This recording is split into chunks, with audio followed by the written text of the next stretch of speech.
لله رب العالمين ثم الصلاة والسلام على رسوله الكريم وبعد قال تبارك وتعالى في القرآن المجيد أعوذ بالله من الشيطان الرجيم بسم الله الرحمن الرحيم إن الله وملائكته يصلون على النبي يا أيها الذين آمنوا صلوا عليه وسلموا تسليما اللهم صل على محمد وعلى آل محمد كما تحب وترضى أن تصلي عليه صلاة وسلام عليك يا رسول الله صلی اللہ تعالی علیہ وسلم۔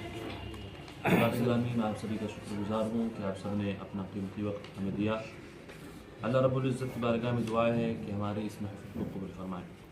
حضرات، آپ جانتے ہیں کہ ہر جمعرات کو جامعہ رسول سے ایک تبلیغی وفد آتا ہے اور کچھ دن کی باتیں، کچھ اچھی باتیں آپ کو بتاتا ہے۔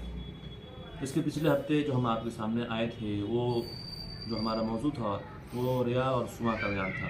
اسی کے متعلق بھی اس بار بھی کچھ مسائل ہیں اور انشاءاللہ آپ کو ہم کچھ احادیث بھی پیش کریں گے اور کچھ ساتھ ہی ساتھ کچھ مسئلے بھی بتائیں گے جس سے آپ کوشش کریے کہ آپ عمل کریں۔ صحیح مسلم میں حضرت ابو ذر غفاری رضی اللہ تعالیٰ عنہ سے مروی ہے کہ رسول اللہ صلی اللہ تعالیٰ علیہ وسلم سے پوچھا گیا کہ یہ فرمائیے کہ آدمی کا اچھا کام کرتا ہے، کہ آدمی اچھا کام کرتا ہے اور لوگ اس کی تعریف کرتے ہیں، یہ ریا ہے یا نہیں؟ ریا پہلے آپ تو بتا دوں کہ دکھاوا، ریا مطلب ہوتا ہے دکھاوا، اور سما مطلب کہ عمل اس لیے کرنا کہ لوگ اس کی دیکھ کر تعریف کریں، ہے نا؟ تو حضور سے پوچھا گیا کہ یہ فرمائیے کہ آدمی اچھا کام کرتا ہے اور لوگ اس کی تعریف کرتے ہیں، کیا یہ ریا ہے یا نہیں؟ فرمایا یہ مومن کے لیے جلد یعنی دنیا میں بشارت ہے۔ ترمذی میں حضرت ابو ہریرہ رضی اللہ عنہ سے روایت کی، کہتے ہیں میں نے عرض کی یا رسول اللہ صلی اللہ تعالی علیہ وسلم، میں اپنے مکان کے اندر نماز کی جگہ میں تھا، ایک شخص آ گیا اور یہ بات مجھے پسند آئی کہ اس نے مجھے اس حال میں دیکھا، یہ ریا تو نہ ہوا؟ ارشاد فرمایا ابو ہریرہ تمہارے لیے 2 ثواب ہیں، پوشیدہ عبادت کرنے کا اور اعلانیہ کا بھی۔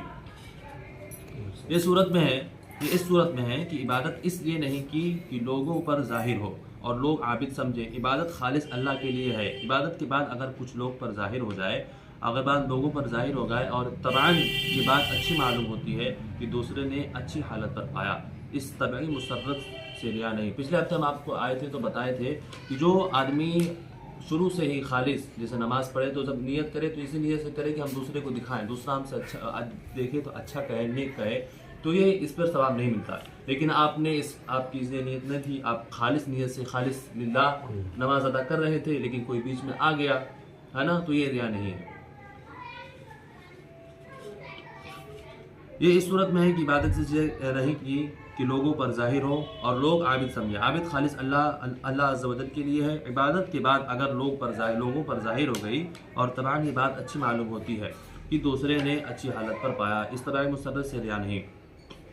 روزہ دار سے کسی نے پوچھا کیا تمہارا روزہ ہے؟ اسے کہہ دینا چاہیے کہ ہاں ہے، کہ روزے میں ریا کا کوئی دخل نہیں۔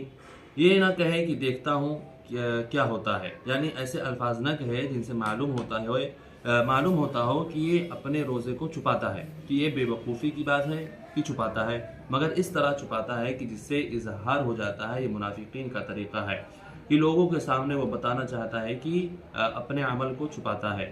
روزے کے متعلق علماء کا یہ قول اس میں ریا نہیں ہے۔ اس کا مطلب یہ ہوگا کہ روزہ چند چیزوں سے باز رہنے کا نام ہے، اس میں کوئی کام کرنا نہیں ہوتا جس کی نسبت سے کہا جائے کہ ریا سے کیا، ورنہ یہ ہو سکتا ہے کہ لوگوں کو جتانے کے لیے یہ کہتا پھرتا ہے کہ میں روزے سے ہوں، یا لوگوں کے سامنے منہ بنائے رہتا ہے تاکہ لوگ سمجھیں کہ اس کا بھی روزہ ہے۔ اس طور پر روزہ میں کوئی بھی ریا کی مداخلت ہو سکتی ہے۔ عمل